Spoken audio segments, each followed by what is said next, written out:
So I used to box as a younger guy, and then decided to put the gloves back on after 25 years and have a fight in my village, in this beautiful village, a couple of months ago in September.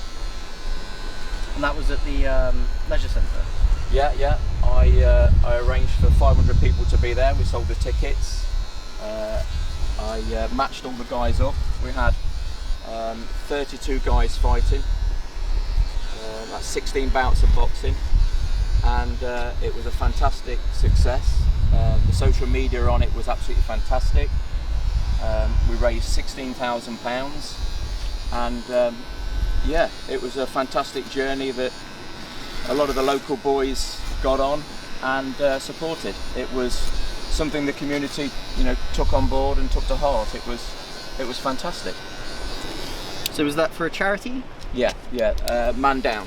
Can you tell us a little bit more about the Man Down charity? Yeah, we got 27 meetings over Cornwall, and everyone locally knows that I'm involved with Man Down. We've got fortnightly meetings all over Cornwall where men can come in and talk about their problems, their mental health issues, and we sit there and we help each other. It's very uplifting. It's fantastic. So it's a men's mental health charity? Yeah. Is that just local to Cornwall, or is that it's just in Cornwall. It's okay. just in Cornwall. I'm so proud to be part of it, and now after the boxing I've took on a ambassadorial role, and I'll be pushing these meetings, going into places, interviewing people, talking to the real people of Cornwall, and getting the word out there. And how long have you been doing the barbering? I'm in my 30th year of barbering. 30 years of cutting hair. Yeah.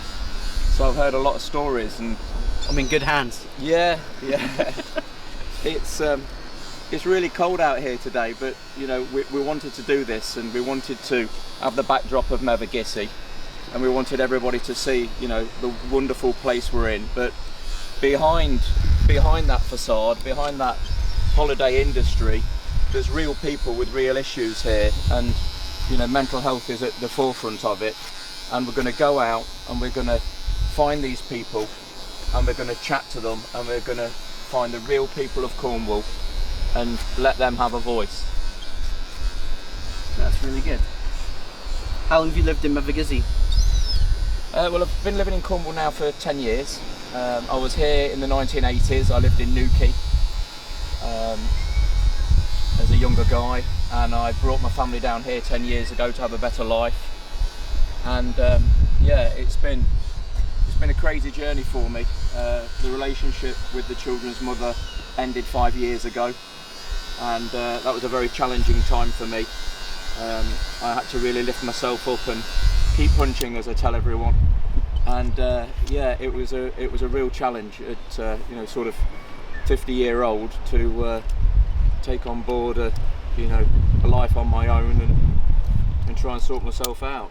And it was difficult. I dived into alcohol for the first 2 years, which didn't do me any good at all.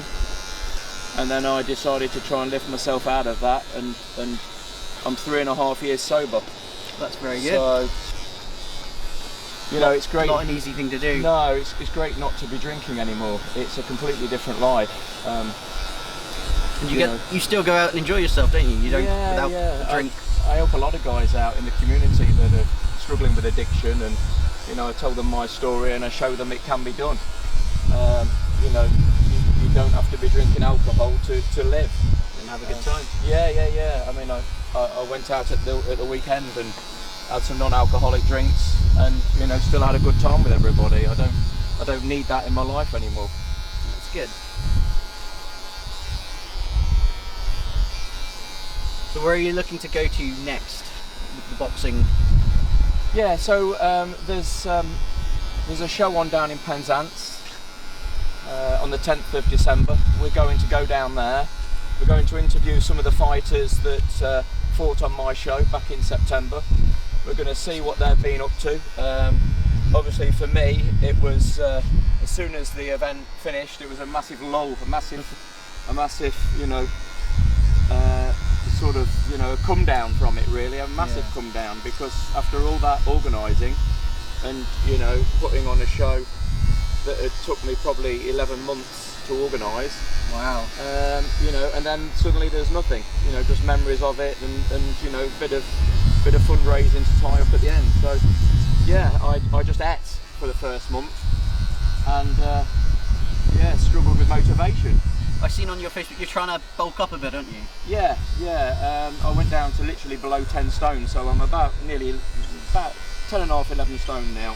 Wow. And I want to, you know, with my personal trainer, you know, just get my shoulders bigger and feel good about myself for next summer. So he's really pushing me, and he's a great guy. PT Pierce, Josh, he's been fantastic. So yeah, you know, another challenge. You know, let's see what we can do with this body. I've had 2 full hip replacements. Wow, that's... I've had 2 shoulder surgeries, 2 rotator cuffs. Wow. And you know, been through quite a bit with your body then. It's... Yeah, I wore it out a little bit, but you know, the idea is to keep moving it. If you don't use it, you lose it. Yeah. So you've got to keep using it. So yeah, it's been a challenge, but yeah, my mental health has been up and down over the years. You know, I mean, I've missed my children at times and struggled to stay in their lives. You know, building relationships with people that work with me. You know, partners come and go, and yeah, it's difficult. It's difficult, and facing life in my 50s now, it's a challenge. It's a challenge out there.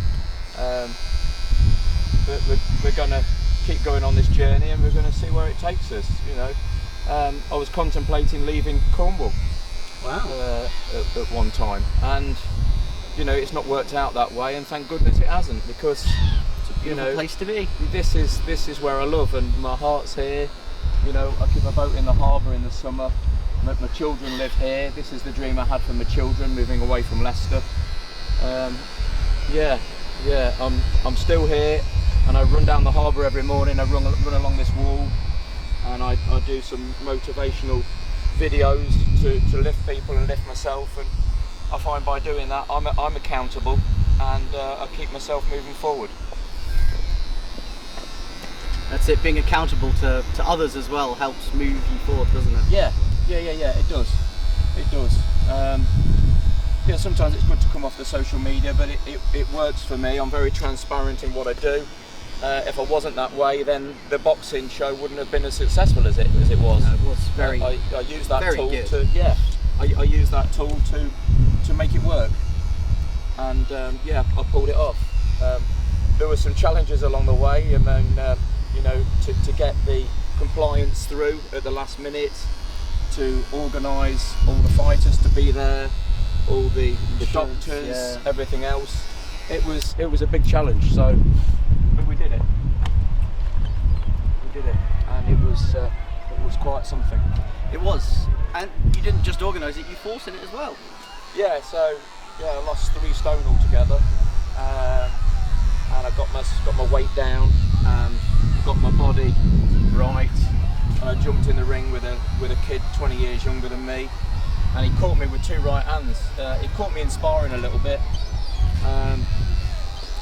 I got my head guard on. That was in the way a little bit in sparring, and obviously, you know, it's different when you've not got a head guard on. So we've got no head guards on, 16-ounce gloves, and you know, it becomes very apparent quite quickly as soon as you jump in the ring. This is big boy stuff. This is the moment. And he caught me with 2 right hands in front of the whole village. You know, 500 people, and I'm organising it, and there's a large contingency that want to see me get my head knocked off. You know, I'm the Leicester lad who's come down here. Yeah, not everybody's for you. So he caught me with 2 right hands, and I knew I was in a fight, so I just unleashed everything I'd got, and I took him out of there, 47 seconds. And it was very impressive actually. It wasn't popular with some section of the crowd because they just weren't happy, which is fine, but you know, the referee decided that he was taking too much punishment and he was to stop it. So, and I'm glad he did. But you know, to the people that say I couldn't have gone any more rounds, yeah, I could. You know, I did the leg work. I was training 11 months, and I run on that bloody, you know, in the winter I run up them steps, run to Port Mellon, and I run out here, you know, nobody around in the cold, and you know, you want a real life Rocky moment. I had a real life Rocky moment every bloody morning, and I did it, and there was no way I was losing. And you know, people said of taking part and it's charity and this and that, but I had something to prove to myself. I wanted to leave all those demons in the ring, all of that doubt I ever had for myself. I wanted to leave it in there and just have that moment and be victorious, and that's what I got. That's what I got, and I'm so pleased with myself that I did, and I feel like I've got a inner peace now, and I can plough on now. I've got nothing to prove to myself or anybody else. I am what I am. I try to get better every day. I'm not unlike any other guy. You know, self-growth is something we all strive for, and you know, I'm going to do it here in Mevagissey and keep going. That's really good. You found the outlet to help you get through what you've been through. You know? Yeah. I'd always wanted to have a fight. I'd always wanted to challenge myself and box again. But you know, after the hip replacements, I couldn't. After the shoulders, I couldn't.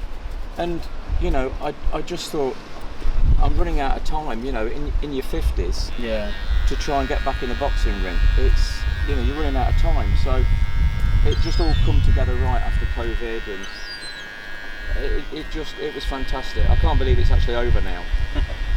You look forward to the next one. Yeah. Are you fighting in December? No. I was offered the chance. I was with a previous partner at the time, and I don't think she'd really wanted me to jump in the ring again. But unfortunately, that's all ended now, and you know, I found myself on my own again, and I shall find some challenges to keep me busy. Well, that's it. Keeping busy is the key, isn't it? Yeah. I just want to stay sharp and feel alive. I've got 3 children. You know, I want to be strong for them when they need me.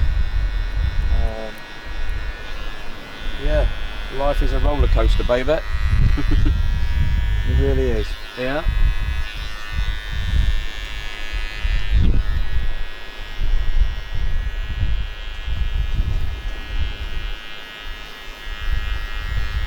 It was great of you guys to come and, you know, lend your support to it, because I know you were out your comfort zone a little bit. Yeah, it was our first time shooting a boxing match. For sure.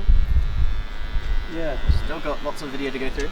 Yeah. No, it was great. I wanted people to get the chance to, you know, to just get on board and just experience it. I knew it was something special. I knew we were in a special place. I knew it was a special subject. It was close to my heart. I knew it would be close to other people's heart. And yeah, I just thought I'd roll with it and see where it went. And I think with the boxing, you found a really good outlet for man down. To you know, it's a great way of getting frustrations out. Yeah. I mean, I was so proud of the guys that took part. I mean, they were real fighting men. I mean, some of them had never had a fight before. Some of them had fought before. That, you know, they really went for it, and they really, you know, set about it right, and they conducted themselves right, and they got something out of it that they'll never forget, and their families will never forget. You know, kids saw their dads get in a boxing ring and have a proud moment and lift themselves. But we're going to see, you know, what they're doing now and how they're coping with life afterwards. But that's what we want to do. We want to, you know, see some of these guys. They're going to be challenging themselves in September, and we're going to go and see them. We're going to go down and we're going to see what they're up to, and we're going to interview some of these guys. And like I said, we're going to meet you know, with some of these videos in this YouTube channel, we're going to meet the real people of Cornwall. That's what we're going to do, and we're going to see a side of Cornwall that, you know, is not usually reported on. That's right. Cheers.